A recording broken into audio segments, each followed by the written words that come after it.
Abra sua Bíblia na carta de Paulo aos Romanos, no capítulo 1.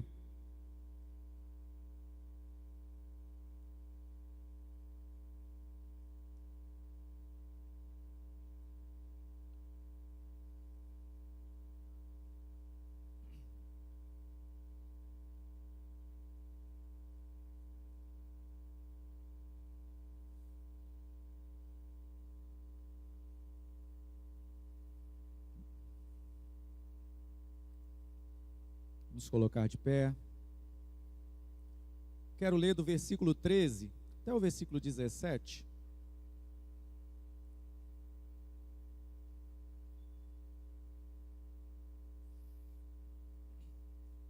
Carta de Paulo aos Romanos, 1º capítulo, versículo de número 13 até o versículo de número 17. Todos encontraram, digam amém. Vamos à leitura da palavra do Senhor. Porque não quero, irmãos, que ignoreis que muitas vezes me propus ir ter convosco, no que tenho sido até agora impedido, para conseguir igualmente entre vós algum fruto que também, como também entre os outros gentios. Pois sou devedor, tanto a gregos como a bárbaros, tanto a sábios como a ignorantes. Por isso, quanto está em mim, estou pronto a anunciar o evangelho também a vós outros em Roma. Pois não me envergonho do evangelho, porque é o poder de Deus para a salvação de todo aquele que crê, primeiro do judeu e também do grego, visto que a justiça de Deus se revela no evangelho de fé em fé, como está escrito, o justo viverá por fé. Uma palavra de oração. Senhor, diante de nós está a tua palavra. Diante da tua igreja está alguém limitado, meu Pai, mas confiante no teu Espírito, no poder do teu Espírito, meu Pai. O Senhor é quem fala à igreja, meu Pai, e que seja o Senhor a falar a cada coração aqui nessa noite, meu Pai. Senhor, eu quero ser apenas um instrumento, e quanto menos eu aparecer, meu Pai, nesta noite é o melhor, meu Pai, porque é sinal de que o Senhor vai crescer em nosso meio, meu Pai, tocando em corações, tocando em vidas, transformando, libertando, meu Pai, que é o intuito, meu Pai, quando levamos uma palavra, porque a tua palavra nos liberta, nos salva, meu Pai, nos faz enxergar a beleza que há em ti, a tua glória, meu Pai. Seja sobre nós a tua graça e a tua misericórdia diante da tua palavra. Assim oramos em o nome de Jesus. Que a igreja do Senhor diga amém. Podeis tomar o seu lugar.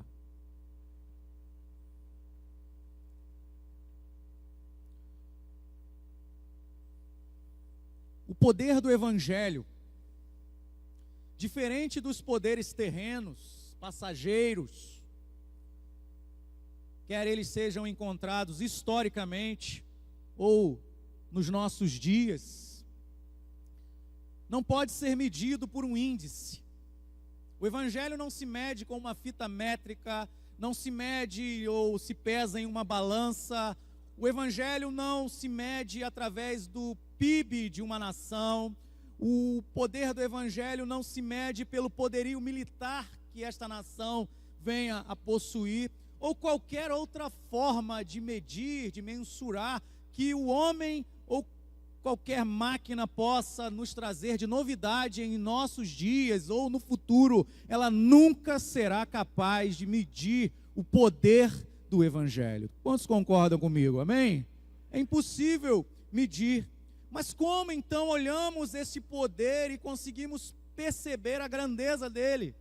Conseguimos perceber a grandeza do poder do evangelho, meus irmãos, na capacidade que este possui de destruir as defesas do coração humano, as barreiras que se levantam nos nossos olhos, de destruir, de pegar este coração duro, de quebrantar este coração, aonde havia um coração de pedra, agora um coração de carne, um coração que agora não mais faz a sua própria vontade, mas se rende à vontade do Senhor e glorifica este Deus através dos seus atos, através dos seus frutos. É dessa maneira que podemos medir o evangelho. Trocando em miúdos, meus irmãos, o evangelho não é um número, mas é olhar para a vida de homens, é olhar para a vida de mulheres que ao longo de suas vidas mostraram uma força e uma capacidade sobrenatural para viver, apesar das circunstâncias que muitas vezes são desfavoráveis para aqueles que querem servir ao Senhor. E ainda assim, meus irmãos, não só desfrutar da presença de Deus, mas conseguir impactar outras pessoas com os seus frutos, com o fruto que são liberados a partir desta pessoa que foi transformada. É olhar para a minha vida, é olhar para a sua vida, é olhar para dentro do seu lar que serve ao Senhor e perceber que este lar outrora, que enfrentou tantas dificuldades e que talvez nos dias de hoje, nos dias atuais, possa estar enfrentando também tamanhas dificuldades, mas ainda assim tem a capacidade, mesmo em meio à dificuldade, de amar uma outra pessoa, um semelhante, de fazer a boa obra, de ser abundante na vida de alguém, mesmo no pouco conseguir ofertar para alguém que nada tem. Não é assim na nossa casa, não é assim na nossa vida. Desta maneira, meus irmãos, medimos o evangelho. Quando o apóstolo Paulo fala que o evangelho é o poder de Deus para salvar todo aquele que crê, ele não está falando de uma teoria ou uma tese não provada. Paulo não está falando de algo que está longe da sua vida, muito pelo contrário. Quando Paulo fala que o evangelho é o poder de Deus, ele está falando de algo que foi fundamentado na sua própria vida. Você conhece a história do apóstolo Paulo? Você conhece a sua vida? Você lembra o que ele fazia com os cristãos? Você lembra como ele consentia na morte de Estevão e ainda ficou com as roupas de Estevão? Você lembra como ele era um perseguidor da igreja, como ferozmente ele foi atrás da igreja, conseguiu cartas e seguiu em busca para destruir e prender aqueles que pregavam a palavra, pregavam o Cristo? Mas quando ele teve um encontro com o Senhor, o seu coração foi desarmado, aquela dureza daquele homem foi transformada, agora ele não persegue, mas ele mudou de caminho, agora ele é um perseguido por causa de Cristo Jesus.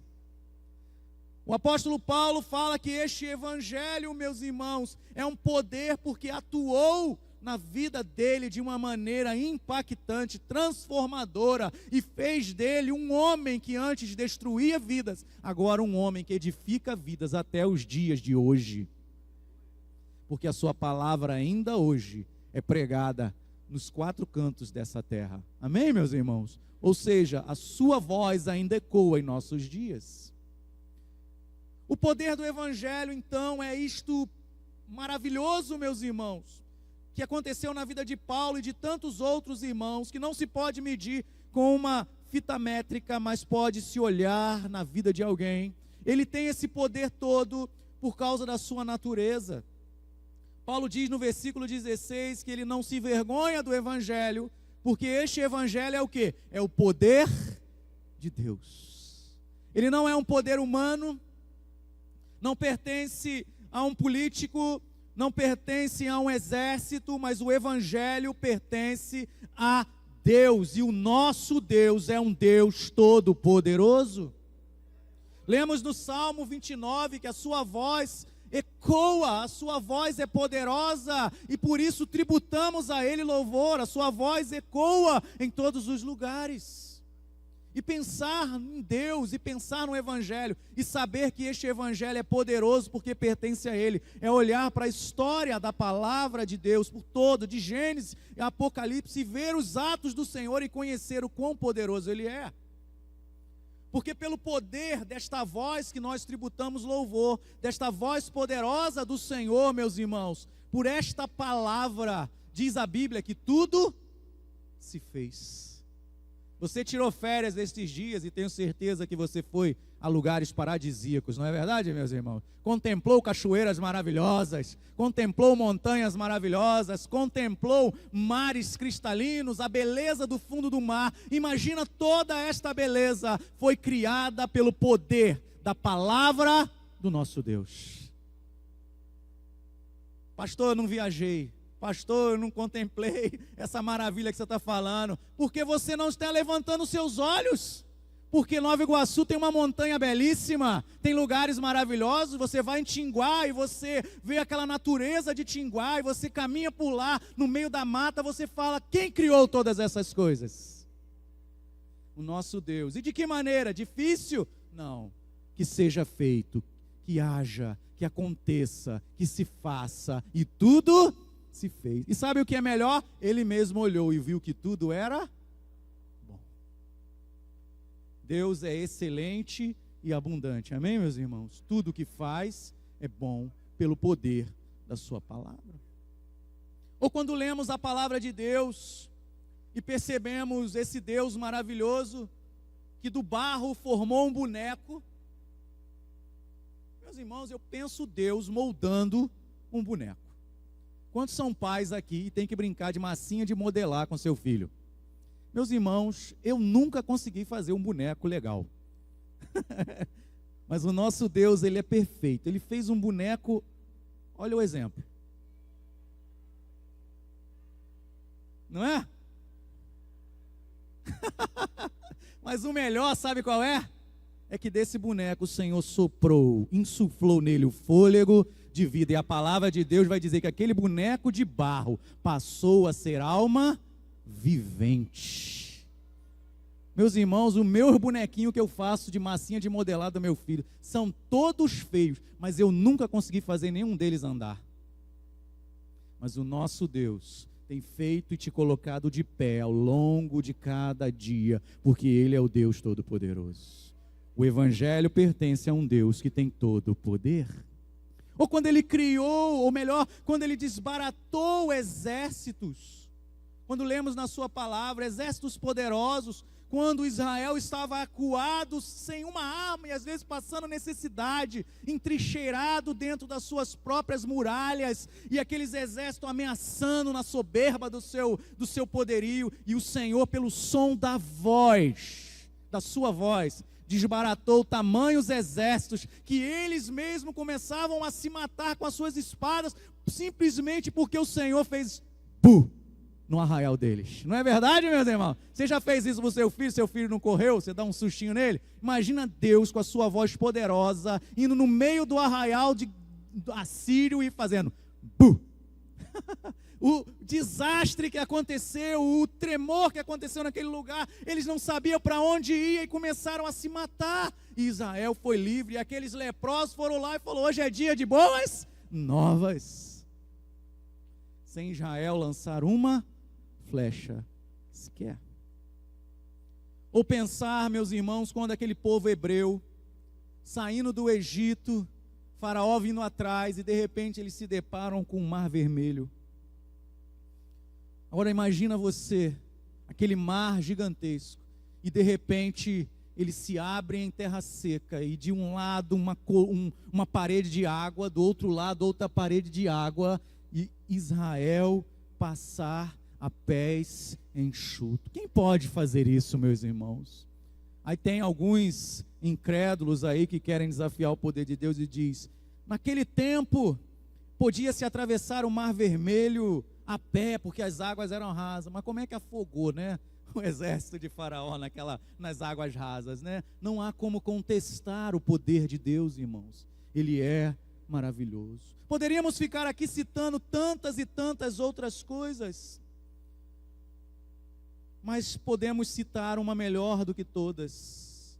Quando Deus olhou para nós e viu pecadores, homens e mulheres, que eram seus inimigos, e Deus naquele lugar celestial, no altos céus, olhou os anjos, os serafins, os querubins, olhou toda a legião de exército celestial, todos os moradores no céu daquele tempo, olhou, e poderia ter escolhido tantos outros, porque a dívida era dele, meus irmãos, mas ele não escolheu qualquer um, meus irmãos. Ele enviou o que era de mais precioso, o seu Filho amado, Jesus Cristo. Sabe por quê? Deus, aprenda isso, Deus não trabalha com mais ou menos, Deus trabalha sempre da melhor maneira possível. Nosso Deus é abundante.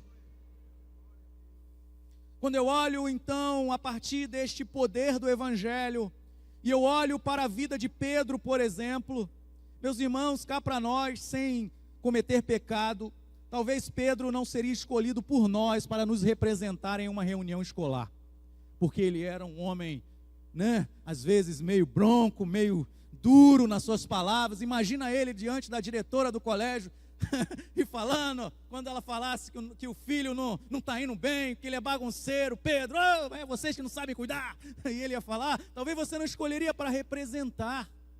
Este Pedro, meus irmãos, que negou Jesus 3 vezes, e a palavra de Deus vai dizer que ele negou, depois ele negou com juramento, depois ele espraguejou e jurou não conhecer o Senhor. Esse Pedro, meus irmãos, quando foi tocado pelo poder do Evangelho, ele disse, beirando a sua morte: não sou digno de morrer como meu Senhor, crucifica-me de cabeça para baixo. Veja o que o Evangelho tem poder de fazer, meus irmãos, de pegar um homem duro e agora ele não tem medo da morte, e ele até diz o contrário: eu não quero morrer como meu Senhor, pois não sou digno.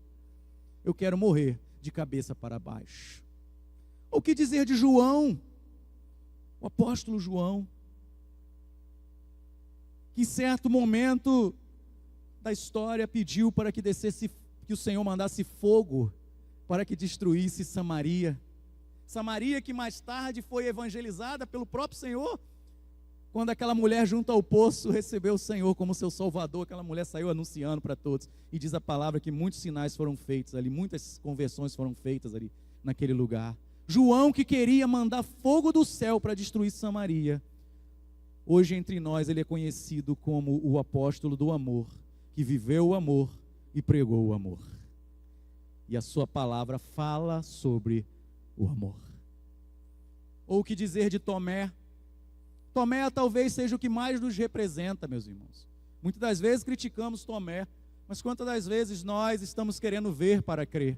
Nós estamos querendo tocar para saber, nós queremos confirmação do Senhor, nós estamos orando: será que o Senhor mandou eu ir mesmo por aquele caminho? Será que o Senhor mandou mesmo eu ir fazer essa obra? Ah, Senhor, manda um sinal do céu. Ah, Senhor, se é para acontecer isso, igual algum profeta, que chova, ou que agora manda fazer sol. Ah, molha o algodão, não, agora seca o algodão. Ó, Senhor, faça isso, faça aquilo. Às vezes representa a nós Tomé, e Tomé falou: eu só vou crer se eu tocar. Mas mesmo na dureza do seu coração, Jesus apareceu para ele, permitiu e falou: Tomé, toca aqui na minha ferida, toca no meu lado. E quando Tomé tocou, Tomé se dobrou e disse: Senhor meu, Deus meu. É o poder do Evangelho. Poderíamos falar de outros exemplos da Bíblia, mas também nós podemos citar um outro homem, Martim Lutero, que ao longo da sua jornada, meus irmãos, antes de se converter ao Senhor, um monge que buscava santidade em sacrifícios, em isolamentos, que buscava se santificar ao Senhor com os seus atos de justiça, mas ele sempre percebia que lhe faltava alguma coisa, e um dia, lendo esta mesma palavra, ele simplesmente, à luz de velas, ele leu: o justo viverá por fé. E aquele homem foi transformado de uma maneira tão impactante, que fez o que fez, como conhecemos na história, foi lá e protestou contra a igreja do seu tempo. E hoje nós somos protestantes, porque este homem um dia se levantou, transformado pelo poder do Evangelho, para fazer história na humanidade. Irmãos, o poder do Evangelho, ele tem essa capacidade de pegar homens, assim como eu, você, e transformar a vida, porque Deus destrói as nossas defesas, porque Ele é o Deus Todo-Poderoso. Agora, nós precisamos entender algo: este Evangelho que é poderoso, que transforma pecadores em homens agora tementes a Deus. Para quê, pastor? Para que Deus faz isso? Será que é para me deitar numa rede e contemplar somente as belezas do Senhor, e contemplar a palavra e viver de leitura? Ou Deus nos chamou para uma missão? Agora, transformados pelo Evangelho, eu preciso gerar frutos transformadores na geração em que eu vivo. Transformados para transformar, mudados para abençoar, abençoados para abençoar o Senhor. antes de ser assunto ao céu, Jesus chamou os discípulos e lhes disse: ide por todo o mundo e pregai o evangelho a toda. Quem crer e for batizado será salvo. Quem, porém, não crer será condenado. E ele diz: estes sinais hão de acompanhar aqueles que creem. Em meu nome expelirão demônios, falarão novas línguas, pegarão em serpente, e se alguma coisa mortífera beber, não lhes fará mal. Se impuserem as mãos sobre os enfermos, eles ficarão. Deus chamou a quem para fazer isso? Deus chamou você. Fala para o seu irmão assim: Deus te chamou pelo poder do evangelho. Deus te chamou, te abençoou para você abençoar outras pessoas, abençoar outras tantas pessoas. Esta ordem, meus irmãos, vem como resposta à salvação ofertada pelo sangue de Jesus na cruz. Pelo que Paulo vai dizer no versículo 14. Porque o desejo de Paulo ao escrever essa carta é mostrar também para essa igreja, para os romanos, o quanto ele desejava estar lá para pregar o evangelho, o quanto ele desejava ir lá e anunciar o evangelho àquelas pessoas também. Ele diz aos gregos e bárbaros, tanto sábios como ignorantes, e ele se considerava no versículo 14 um devedor, pois ele diz: pois sou devedor.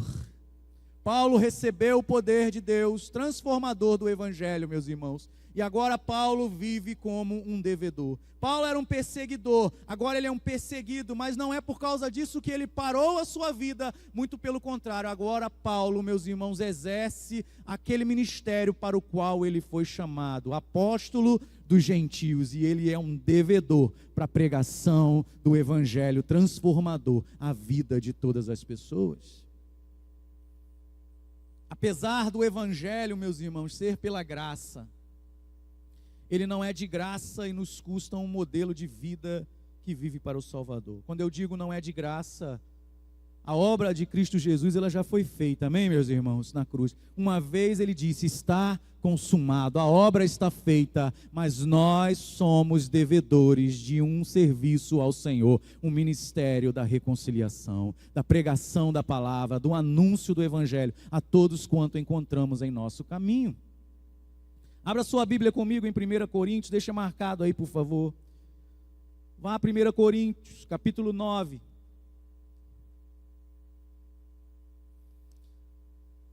O evangelho, irmãos, é o poder de Deus que transforma homens comuns em arautos do evangelho transformador em todos os lugares. E Paulo vai dizer em 1 Coríntios, capítulo 9, a partir do versículo 16, ele diz assim: se anuncio o evangelho, não tenho de que me gloriar, pois sobre mim pesa essa obrigação, porque ai de mim se não pregar o evangelho. Se o faço de livre vontade, tenho galardão, mas se constrangido, é então a responsabilidade de dispenseiro que me está confiada. Nesse caso, qual é o meu galardão? É que, evangelizando, proponha de graça o evangelho para não me valer do direito que ele me dá. E ele diz: olha a missão que ele cumpriu como devedor. Porque sendo livre de todos, fiz-me escravo de todos, a fim de ganhar o maior número possível. Procedi para com os judeus como judeus, a fim de ganhar os judeus. Para com os que vivem sobre o regime da lei, como se eu mesmo assim vivesse, para ganhar os que vivem debaixo da lei, embora não esteja eu debaixo da lei. Aos sem lei, como se eu mesmo fosse, não estando sem lei para com Deus, mas debaixo da lei de Cristo, para ganhar os que vivem fora do regime. Fiz-me fraco para com os fracos, com o fim de ganhar os fracos. Fiz-me de tudo para com todos, com o fim de, por todos os modos, salvar alguns. Tudo faço por causa do evangelho, com o fim de me tornar cooperador com ele. É a nossa missão, assim como é de Paulo, meus irmãos, é a nossa missão. Este peso não somente acompanhou a vida de Paulo, mas também de Pedro, que nós já citamos, que após a sua conversão, diz que quando ele pregava, meus irmãos, muitos se convertiam com a sua pregação, porque ele foi chamado a pregar. E quando ele era desafiado pelas autoridades a se calar, ele dizia: importa é obedecer a Deus, mais a Deus do que aos homens. Não vou me calar do anúncio do Evangelho. João, meus irmãos, que escreveu cartas, cuidou da igreja, morreu em avançada velhice e ainda fala até hoje a nós por meio da revelação do Apocalipse dos últimos dias. Esses homens se tornaram arautos. Ou o que Paulo disse a Timóteo: conjuro-te perante Deus e Cristo Jesus, que há de julgar vivos e mortos, pela sua manifestação e pelo seu reino, prega a palavra, insta, quer seja oportuno, quer não, corrige, repreende, exorta com toda longanimidade e doutrina, pois haverá um tempo em que não suportarão a sã doutrina. Pelo contrário, cercar-se-ão de mestres segundo as suas próprias cobiças, como que sentindo coceira nos ouvidos e se recusando a dar ouvidos à verdade, entregando-se às fábulas. Tu, porém, se sobra em todas as coisas, suporta as aflições, faz o trabalho de um evangelista. Quantos evangelistas tem aqui nessa noite porque foram transformados? Esta é a nossa missão, meus irmãos. Esse é nosso trabalho. Você foi tocado pelo poder do Evangelho para ir às nações, pregar o Evangelho, não por sua capacidade, mas pelo poder do Evangelho. Quando você abre a sua boca e anuncia, quem está pregando não é você, é o Espírito Santo falando aos corações.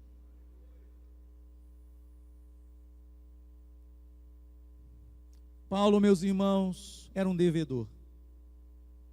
Paulo era um devedor e ele diz no versículo 15 lá do capítulo 1 de Romanos: por isso, quanto a mim, quanto está em mim, estou pronto a anunciar o Evangelho também a vós outros em Roma.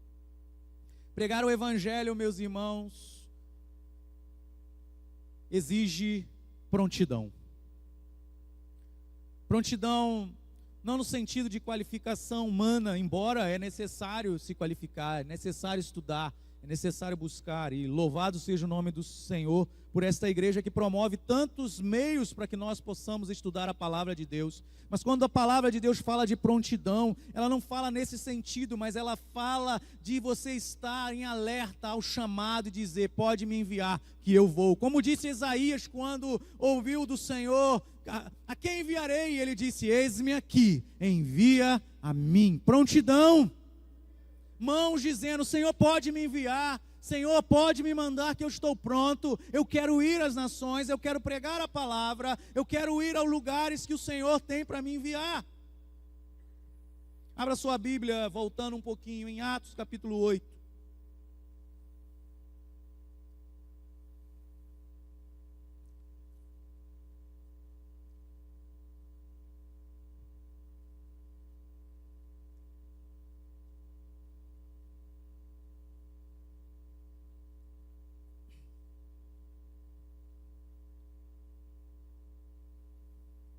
Atos capítulo 8, esse texto é maravilhoso, Filipe e o eunuco.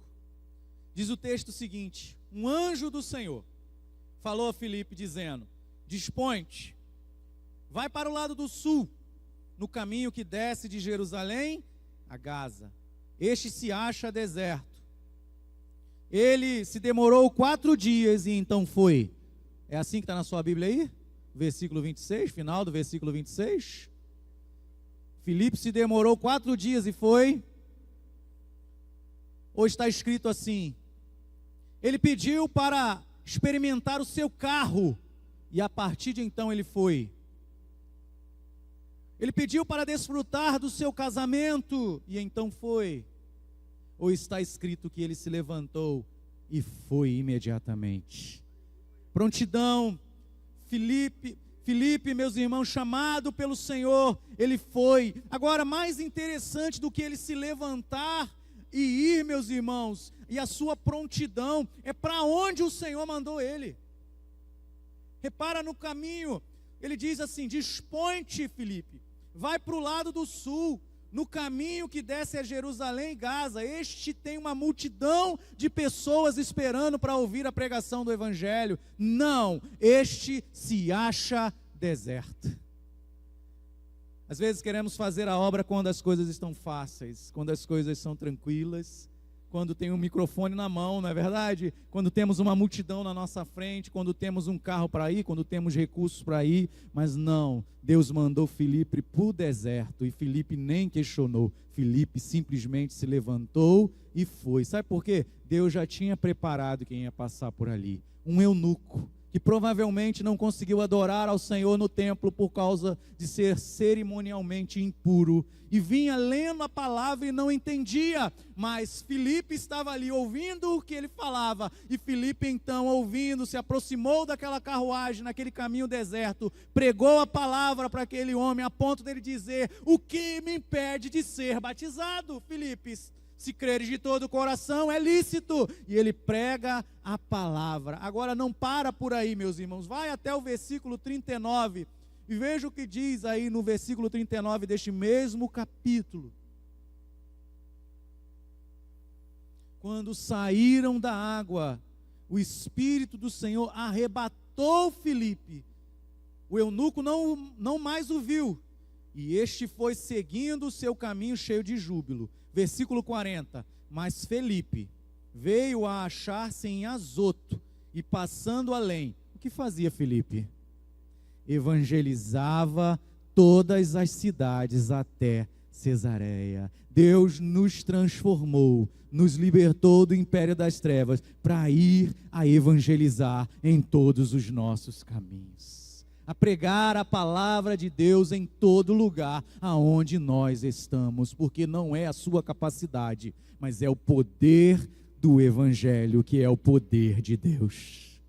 Filipe foi um homem pronto, mas ainda em Atos, no capítulo 9, nós temos a história de Ananias, versículo 10. Ora, havia em Damasco um discípulo, chamado Ananias. Disse-lhe o Senhor numa visão: Ananias. Ao que respondeu o quê? Eis-me aqui, prontidão. Então o Senhor lhe ordenou: dispõe-te, vá à rua que se chama direita e na casa de Judas, procura por Saulo, apelidado de Tarso, pois ele está orando. Olha o pedido. E viu entrar um homem chamado Ananias e impor-lhes as mãos para que recuperasse a vista. Ananias, porém, respondeu: Senhor, de muito tenho ouvido falar a respeito deste homem. Cá para nós, olha para cá. Ananias estava com o quê, meu irmão? Medo. E era para menos?